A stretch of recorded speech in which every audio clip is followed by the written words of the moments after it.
Claro, es decir, la idea de un derecho que solamente fluya del mero acuerdo, del mero consenso, del mero procesualismo, como hemos dicho, es un sistema que no es completo.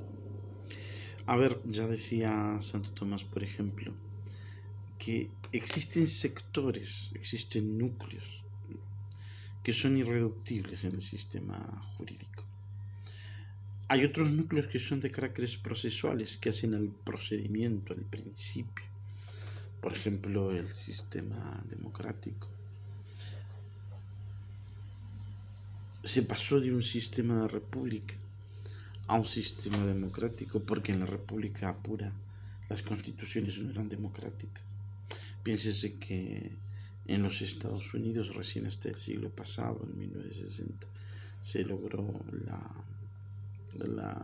por la lucha de los derechos civiles, el reconocimiento de los derechos civiles ciudadanos. En nuestra propia Constitución Nacional, por ejemplo, el reconocimiento de los derechos a ciertos sectores, por ejemplo, el derecho del voto femenino, que también se produce hace muy pocos años. Es decir, que el problema de la democratización es un problema de avance del constitucionalismo posrevolucionario. Y ahora ni siquiera estamos hablando exclusivamente de un Estado constitucional de derecho, sino que además también hablamos de un Estado de derecho. ¿Y esto qué significa? Es que el Estado de derecho supone algo más que una suerte de sumatoria de voluntades. El Estado de Derecho, por ejemplo, presupone que las mayorías deben ocuparse y proteger a las minorías. Desde este punto de vista, me acuerdo que estando de viaje en España, dictando un curso en la Universidad de Salamanca, algunos colegas españoles un poco risueñamente me dicen, pero que es tan grande el problema en Argentina que tienen con este sector que han establecido un régimen matrimonial distinto. Pero es que el problema no es que sean mayorías, el problema es que son minorías. Y como son minorías hay que atenderlas. Esa es la razón del sistema jurídico desde el punto de vista de un Estado de Derecho. Es que las mayorías deben entenderse, deben encargarse de las minorías. ¿Por qué? Porque justamente tienen su situación de vulnerabilidad en que son minorías. Y por lo tanto es carga de las mayorías ocuparse de los sectores más vulnerables, de los sectores que están en ese campo de sospecha de discriminación. Por lo tanto, no es un sector, el derecho no es solamente lo procedimental del mecanismo jurídico, sino que hay sectores que son invulnerables, que no se pueden pactar. Mire, les doy un ejemplo. Y sin tener que entrar en ninguna disquisición específica de alguien y de nada. Supongamos en una sociedad cualquiera, en un estado cualquiera, en un estado provincial, municipal o lo que quieran, o nacional, pues surge por elección popular electo una persona que es un genocida y tiene los votos mayoritarios. Bueno, inmediatamente vamos a decir, no, un momento, acá hay un problema de inhabilidad moral. Bueno, pero ¿que acaso no hay una construcción de mayorías?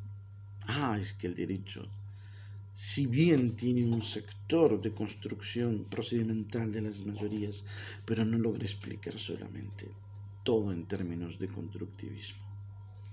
Es que hay sectores que son irreductibles. Es que el genocida no puede, porque las mayorías no pueden trocar en bueno lo que es malo, ni trocar en malo lo que es bueno.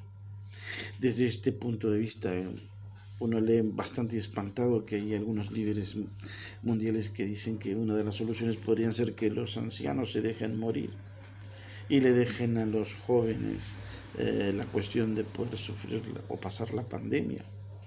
Bien, supongamos en una hipótesis que todos estuvieran de acuerdo con esto. Pues bien, y aunque estuvieran de acuerdo, esto deja de ser injusto. Siempre he dicho yo que pienso que en la esclavitud, que el digesto lo definía como aquella institución por medio de la cual un hombre somete a otro hombre en contra de la naturaleza. Pues bien, aunque ese fuese el sistema jurídico imperante y hubiera habido consenso en eso, pues yo les aseguro a ustedes, mis queridas amigas y amigos, que seguramente no habrá habido ni un solo esclavo en la Luisiana esclavista que haya ido una noche a dormirse sin pensar que el sistema era injusto, absolutamente injusto. Además que esta visión de la necesidad de la interacción, esta necesidad de la interferencia intersubjetiva a los efectos de que se genere el derecho, también tiene otros problemas, porque tampoco logra explicar sectores del derecho como por ejemplo los derechos reales. Eso lo vamos a ver más adelante cuando veamos la relación jurídica. Pero básicamente quiero adelantarles algo, y esto es lo que siempre digo, que estas teorías son interesadas. Lo que pasa es que esa idea de la necesidad de la existencia de dos para que recién pueda generarse el derecho, muchas veces se avanzó el derecho de conquista. Pues se pensaba desde el punto de vista de las realidades de las naciones colonizantes con los pueblos originarios en los lugares donde se colonizaba, que ese pueblo originario estaba solo, estaba aislado, estaba sin interferencia intersubjetiva.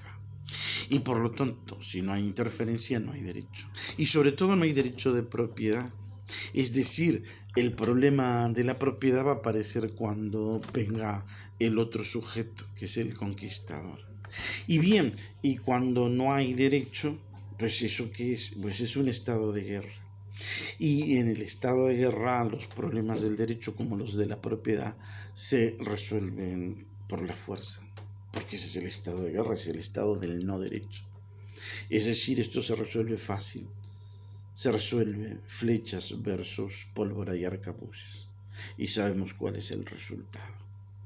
Es decir, no podemos pensar en esta dimensión exclusivamente de la interferencia intersubjetiva, de la necesidad de las vinculaciones del constructivismo para poder explicar el fenómeno jurídico. Es cierto, es importante.